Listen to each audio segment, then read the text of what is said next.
आज हमारे हृदय में देखिए कौन बसा हुआ है। राहुल गांधी है तो। देश को तरक्की और परिवर्तन के तौर ले जाना है तो हमें रंडुओं संडुओं की सरकार हटाना है और हमें ग्रस्त परिवार वाले को लाना है। अरे भैया, राहुल जो है ना, कभी इसको पप्पू कहते हैं, कभी इसको चप्पू कहते हैं। ये देख लो, राहुल नहीं है, ये राहुल बाबा है। बड़े बड़े बाबाओं के पिछवाड़े में पानी भरने का काम करेगा ये।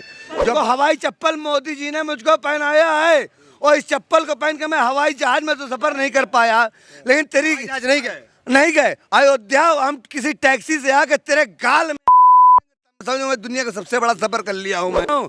जहाँ पाँव में पायल, हाथ में कंगन और माथे की बिंदिया, हिट टाइम पेंजोली ये इंडिया। तो इंडिया को तुम बदलना चाहते हो।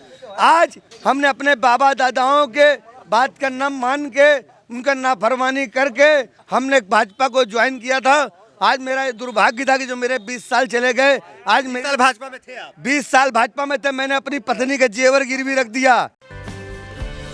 स्मृति ईरानी जी जो है, सिलेंडर उठा के और ऐसे पेटीकोट धोती उठा के जमीन में ऐसे बैठ के छाती पीट रही थी। हाय हाय महंगाई भैया, हाय हाय हाय हाय महंगाई भैया, हाय हाय। ए फिल्मी एक्टर, मैं रियल डायरेक्टर हूँ। मैं पुनर्जन्म लेके आया हूँ। मैं वही वीर शिवाजी, मैं वही राणा प्रताप, मैं वही दत्तात्रेय महाराज हूँ। और मैं अपने देश के लिए लड़ रहा हूँ, अपने देशवासियों के लिए लड़ रहा हूँ। स्मृति ईरानी के साथ है ना इस बार अमेठी से आप लोग? स्मृति ईरानी को आप समझ लीजिए, वहाँ की बहन बेटियाँ चप्पलों से अगर मार के ना भगाएं, और राहुल गांधी को वहाँ पे बैठा के, और ये देखिए हृदय में, आप कहते हैं ना हनुमान जी के कलेजे में राम बसते थे, सीता बसते थे। आज हमारे हृदय में देखिए कौन बसा हुआ है। राहुल गांधी है तो। अभी इसको कुंवारे में बाबा बना के रखे हैं, क्योंकि इसकी अभी शादी करना है, बच्चा पैदा करना है, देश को तरक्की और परिवर्तन के तौर ले जाना है तो हमें रंडुओं संडुओं की सरकार हटाना है और हमें ग्रस्त परिवार वाले को लाना है। हाँ, हर हर महादेव, हर हर महादेव। जीत पाएंगे अमेठी से? अरे भैया, राहुल जो है ना, कभी इसको पप्पू कहते हैं, कभी इसको चप्पू कहते हैं। ये देख लो, राहुल नहीं है, ये राहुल बाबा है। बड़े बड़े बाबाओं के पिछवाड़े में पानी भरने का काम करेगा ये। जो बाबा के नाम पे गुंडा बन के बैठे हैं ना, जो बाबा का चोला डाल लिए, बाबा का चोला डाल लिए, अयोध्या में बैठ गए। अभी अयोध्या के महंत जी का आपने सुना था, क्या कहा था उन्होंने, कि जिसकी बहन बेटी गर्म हो आके मेरे पास आ जाए, मैं उसकी गर्मी ठंडी कर दूंगा। अरे बाबा राजू दास जी, मैं तुझसे कह रहा हूँ, ये चप्पल है, इस चप्पल को, हवाई चप्पल मोदी जी ने मुझको पहनाया है, और इस चप्पल को पहन के मैं हवाई जहाज में तो सफर नहीं कर पाया, लेकिन तेरी आज नहीं गए अयोध्या हम किसी टैक्सी से आके तेरे तब समझो मैं दुनिया का सबसे बड़ा सफर कर लिया हूँ मैं। संतों का थोड़ा सम्मान कीजिए। संत का मतलब क्या होता है आपको पता है? दाएं सुर होता है, बाएं असुर होता है। हम लोग ऋषि मुनियों की औलादे हैं, ब्रह्मा विष्णु महेश, ये जो सृष्टि के रचयिता हैं। मैं भगवान ब्रह्मा विष्णु सृष्टि के रचयिता, ये सनातन में शब्द उठाते हैं, ये इंडिया पे शब्द उठाते हैं। मैं कहता हूँ, जहाँ पाँव में पायल, हाथ में कंगन और माथे की बिंदिया, हिट टाइम पेंजोली ये इंडिया। तो इंडिया को तुम बदलना चाहते हो, अमेरिकन और विदेशी को ला के यहाँ पे उनका स्वागत कराते हो। दिल्ली में आज कितने लोग बेरोजगार मर गए होंगे। दिल्ली में देखिए, इनको वायनाड भेजेगा कि अमेठी में? ये भैया, ये हमारा भतीजा है और मैं रायबरेली जिला का रहने वाला हूँ। हरचंदपुर विधानसभा, ग्राम पोस्ट कुरियर, थाना गुरुबख्शगंज।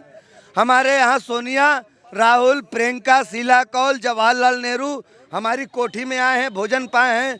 आज हमने अपने बाबा दादाओं के बात का न मान के, उनका नाफरमानी करके हमने भाजपा को ज्वाइन किया था। आज मेरा दुर्भाग्य था कि जो मेरे 20 साल चले गए। आज मेरे भाजपा में थे आप? 20 साल भाजपा में थे। मैंने अपनी पत्नी का जेवर गिरवी रख दिया। मैंने जो नौकरी, अच्छा, स्मृति ईरानी के लिए प्रचार प्रसार किए थे क्या?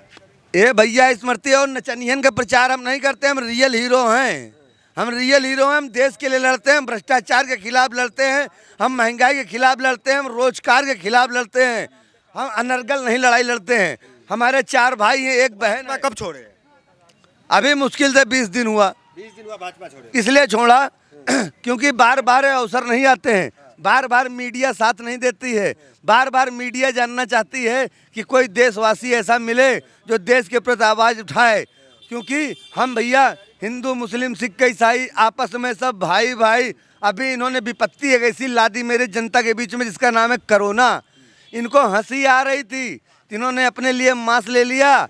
आए बता तो रहा हूँ कि लोग बच्चे जो है हमारे पेट की रोटी के लिए तरसते थे, कहीं रोजगार नहीं था। हमारी औरतें मैक्सी में रह के अपने ब्रा का मांस बना बना के बेच के हमारे बच्चों को भोजन कराया है। किसने? हमारी पत्नी ने, मेरी पत्नी ने। दिन इतना खराब था? हाँ, इतना दिन खराब था। बैठिए बैठिए, हम बैठे हैं, बात सुनिए। क्योंकि खड़े खड़े खड़े खड़े लाठियाँ खा खा के देखिए लाठियों के निशान। ये भाजपा की लाठियाँ हैं, ये देखिए पुलिस के डंडे हैं। भाजपा में थे, अब नहीं है। कैसे खाए? लाठी इसलिए खाए मेरे भाई क्योंकि हम लोकपाल बिल पारित करना चाहते थे, देश को बचाना चाहते थे। 2011 में अन्ना हजारी में यही केजरीवाल आए थे और गांधी प्रतिमा में मैं अनशन बैठा था। मुझे पता चला कि योगी आदित्यनाथ जी को जेल भेज दिया गया। मैं मोदी को नहीं जानता हूँ, मैं योगी आदित्यनाथ को जानता हूँ। मुझको पालने पोसने वाला अगर कोई है तो योगी आदित्यनाथ है। आज मेरा गुरु ही दोगला हो गया है तो चेला को क्या फायदा है सरकार में रहने से। योगी जी ने क्या किया? योगी जी तेली तंबोली के भक्त हो गए हैं। आज योगी जी से भी हमारी नफरत हो गई है। एक तरफ राहुल गांधी की इमेज ये बताई जाती है कि हिंदू विरोधी है, सनातन खतरे में है इंडिया के साथ, और एक तरफ ऐसे संत हैं जो सीने में हनुमान की तरह राहुल गांधी को लेकर घूम रहे हैं। तो ये लोकप्रियता कैसे बढ़ी है? राहुल यही मेरा राम है, यही मेरा हनुमान देखिए ये सब जो है ऐसा नहीं है कि वो हिंदू विरोधी हैं या भगवान विरोधी हैं। राहुल जी, ये आरोप लगाना गलत है। हर इंसान की अपनी एक आस्था होती है और ईश्वर को हर इंसान मानता है। और ये सब इतना कहते हैं, ये सब जो है गलत है और गुमराह करने की बात है। चुनाव स्टंट बना रहे हैं लोग। राहुल गांधी जी कभी इस तरह की बात कहे हैं? ऐसा तो कभी नहीं उन्होंने कहा कि हम ईश्वर को नहीं मानते या भगवान को नहीं मानते। सनातन के खिलाफ है, सनातन खतरे में है। नहीं, सनातन के खिलाफ डीएमके के बयान के बाद कभी नहीं। डीएमके का बयान अपना व्यक्तिगत किसी का बयान हो सकता है, लेकिन सारे जो है हिंदू धर्म को मानते हैं, लेकिन उनको गुमराह न किया जाए। वोट में तब्दील करने की ये सियासत चली जा रही है। कोई भी हिंदू है जो भारत में रहता है, हिंदुस्तान में रहता है, इंडिया में रहता है, वो हिंदू धर्म को मानने वाला हिंदू धर्म को मानेगा। वहाँ वो से कहीं विचलित नहीं है। सनातन खतरे में आपको नहीं लग रहा है? भैया खतरे में सनातन बहुत है। ये देखिए जो हमारे गोद में बच्चा है, ये यही दारू सभा की गेट पे, ये शौचालय में, इसके शौचालय में लोग जाते हैं, 5 रुपए देते हैं, लोग पेशाब करने जाते हैं। यहाँ पे भाजपा के नेताओं को ये हाल है कि शौचालय में जाते हैं, पेशाब कर लेते हैं, चले आते हैं, लैट्रिन कर लेते हैं, चले आते हैं। जानते नहीं हो मैं भाजपा का नेता हूँ, वो चुपचाप हो जाते हैं। जानते क्यों?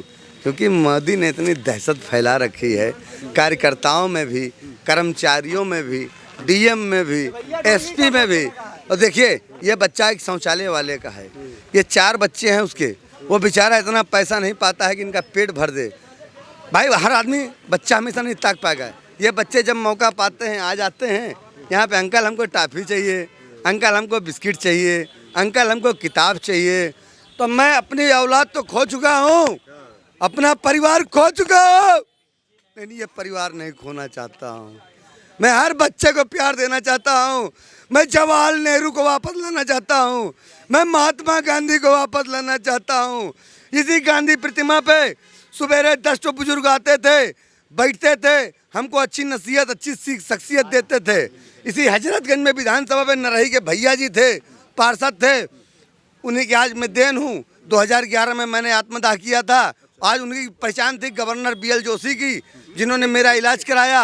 आज मैं आपके सामने जीवित हूँ। ठीक, बहुत धन्यवाद। सनातन खतरे में है, इंडिया गठबंधन जो है सनातन को मिटाना चाहती है। इस तरह के बयान को फिर कैसे देखते हैं? देखिए, सनातन खतरे में है ये तो बीजेपी शासित लोग कह रहे हैं, बीजेपी की और RSS के लोग कह रहे हैं।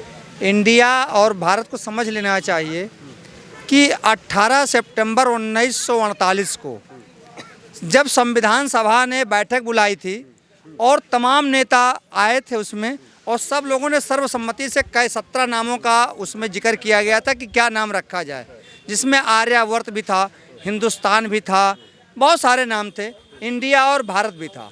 इंडिया भारत को एक साथ रखने का नाम लेने का निर्णय किया गया था और सर्वसम्मति से संविधान सभा के सारे नेताओं ने, डॉक्टर अम्बेडकर ने, डॉक्टर राजेंद्र प्रसाद ने, सब लोगों ने मिल करके जो है भारत और इंडिया नाम रखने का प्रस्ताव पर मुहर लगाई थी। उसी 18 सितंबर को 2023 को मोदी जी विशेष सत्र बुला रहे हैं। इस बात को याद रखिएगा, 18 सितंबर 1948, 18 सितंबर 2023 सेम चीज़ है, इसमें आप बचिएगा नहीं। मैं दूसरी बात करना चाहता हूँ, इंडिया क्यों रखा गया ये जानने की ज़रूरत है। हमारे देश का नाम भारत था, भारत है, और आज भी इंडिया के साथ ही भारत लिखा जाता है। किसी भी कागज़ में लिखा जाता है, इंडिया अलग नहीं लिखा जाता, भारत अलग नहीं लिखा जाता, एक ही साथ लिखा जाता है। इंडिया को अंग्रेज़ों ने नाम दिया, क्यों दिया ये जानना चाहिए। इन इंस्टीट्यूट ऑफ वो क्या बोलते हैं, nationality and democracy in Asia, पूरा दुनिया दो में बटा है, यूरोप और एशिया में। एशिया में लोकतंत्र का और राष्ट्रीयता का पाठ पढ़ाने का जो जिम्मा भारत में पाया विदेशियों ने आकर के, उसको पूरे विश्व में लेकर के गए, इसलिए उन्होंने इसका नाम इंडिया रखा था। और अगर कोई चाहता है रख ले, लेकिन मुझे नहीं लगता संविधान सभा में जब तक डोमिनियन स्टेट, क्योंकि भारत एक संघाई राज्य है, तो सारे राज्य के पंचायत के ग्राम प्रधान और सदस्य से लेकर के लोकसभा के सदस्य और राष्ट्रपति जब तक इस पर सहमति नहीं बनाएंगे तब तक नहीं हो सकता है।